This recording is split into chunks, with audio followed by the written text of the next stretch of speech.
Hello and welcome to Drunk on Tea.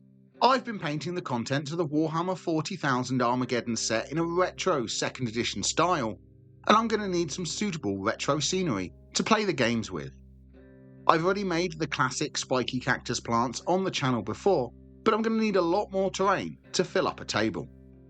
I've been given a copy of this How to Make Wargames Terrain book from 2003 to help me get some inspiration.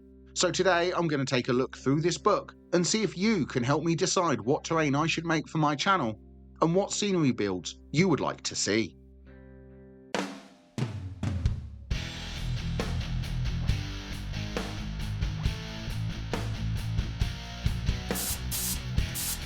I know there is an older terrain book with a red cover from 1996 which would be perfect for the retro look I'm going for, and I am planning on tracking down a copy. But this slightly newer book should still give me some inspiration.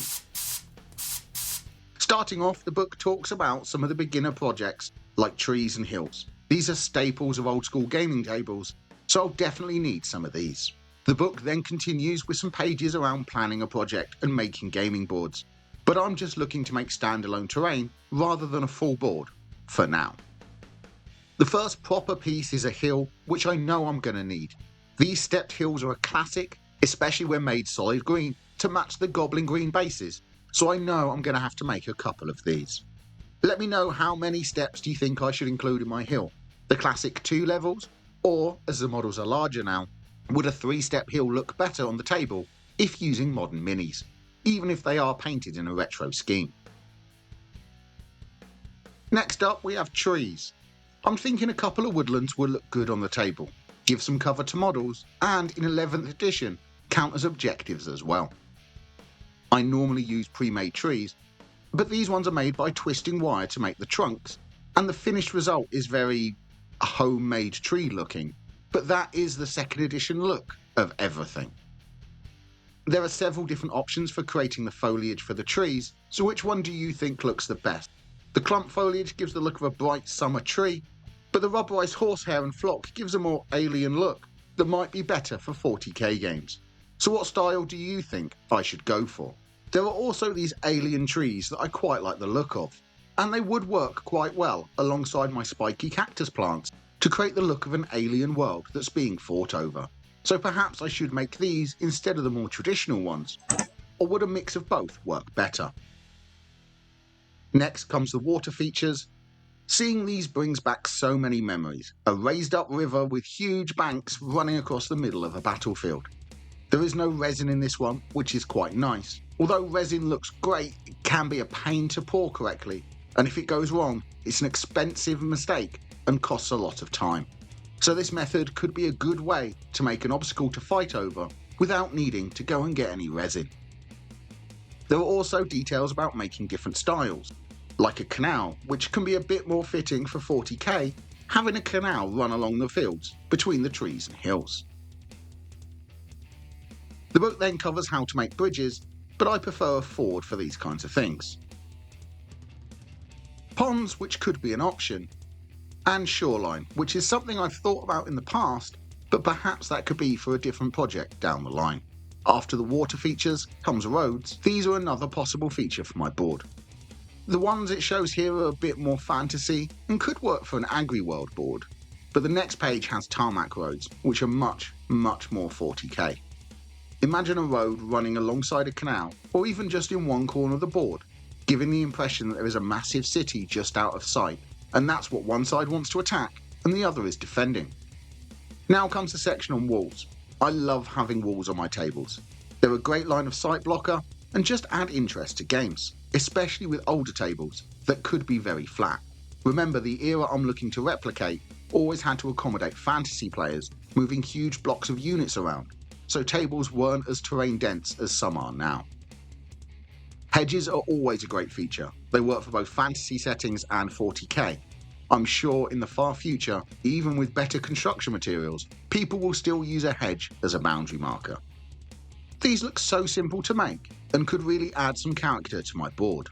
What do you think I should make? Some walls or some hedges, or even a mix of both? There are even some 40k specific things like barbed wire and mesh fences.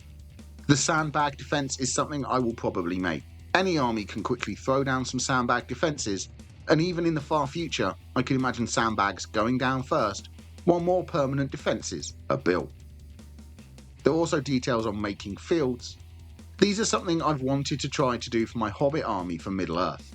These ones are so simple, just some doormat cut up and surrounded by walls. They look great, but aren't really practical for playing. There's nowhere for the model to go once they're in it, so they would look great on the table, but would look silly with people standing on top of the wheat. Maybe this is something for another time, when I can work out how to make it more playable. Now we're on to the building section. This whole section is quite in-depth, with a sheet to help plan your buildings by selecting different styles. It shows how to make a Rohan house. I have loads of the plastic ones of these, and anyway, this is supposed to be a 40k board. I already have a Middle-earth one. It then talks about different finishes, starting with the fantasy ones, then some more 40k ones like concrete and corrugated metal. Tips for different styles of roofs. These are all great tips for if you're designing your own buildings, but I'm looking for something a bit more specific. I could use these tips and some old photos to design a fitting 40k 2nd edition building. Something like a bunker or two would fit really well with the trees and hills, and I could use some of the elements from here as finishing touches. Please let me know of any building ideas, because they would work as objectives as well as impressive terrain. And then it comes on to the section on basing. I personally prefer freestanding terrain where I can get away with it. I find it looks neater, but a lot of older terrain was put on bases, so to get that retro look, I'm probably going to have to base it. This will also give everything the footprint, which will be important if they are objectives, so it would also make them more playable. And now comes the painting part. This talks through some of the techniques to use when painting terrain. What is surprising me about this book is that it doesn't actually mention any particular colours or paints. These days it would be full of exact colours used, but there are no reference to GW paints so far at all. This book was released before the rebrand of the paint names, but I'm surprised by the lack of mention of Goblin Green or Blood Red anywhere. It's truly leaving it up to the creator's discretion what colours they want to paint things, and even what kind of paints to use. And now I'm into the pretty pictures section as they show off some boards. There are some interesting terrain pieces shown here, with little hints about how they are made, but no real guides on them. These are clearly for inspiration, rather than as a full tutorial on how to replicate these boards, but they do look very pretty. You can tell this is from the era before gaming mats were common, and serious players had their own custom-built boards to play on. They look great, but a gaming mat is so much easier to set up and store, and so much cheaper. Then comes an inspiration section with some photos and artwork. I've always liked these concept drawings, and they are useful for getting that creative spark for starting a project. Finally, we have the materials and tools section. I would have thought this would have been at the start of the book, but this talks through the different kinds of foam and card before talking about the tools that you need to build terrain. I have most of these tools, and if I can avoid buying more, I would like to. Warhammer is expensive enough without needing to spend a fortune on specialist tools just to make the things to play the game on. And finally, there's a colour chart of the old colours. I remember these so well. That range of paints is so much smaller than it is now. And that's the 2003 Games Workshop How to Make Wargames Terrain book. I'm surprised at the lack of in-depth instructions, even for things like the river. They're very, very basic, but they do give an overview of what needs to be done to create those terrain pieces, and it has given me some ideas to make terrain for my retro table. So what terrain do you think I should build, and what would you like to see me build? Some trees, hedges, a river, or should I go crazy and build a bunker, even though it isn't in this book? Please let me know what you'd like to see me make, and if you know where a copy of the red cover book is going cheap. But thank you very much for watching. Please don't forget to like and subscribe to follow along as I paint my 2 retro armies and build the retro table for them. And happy painting!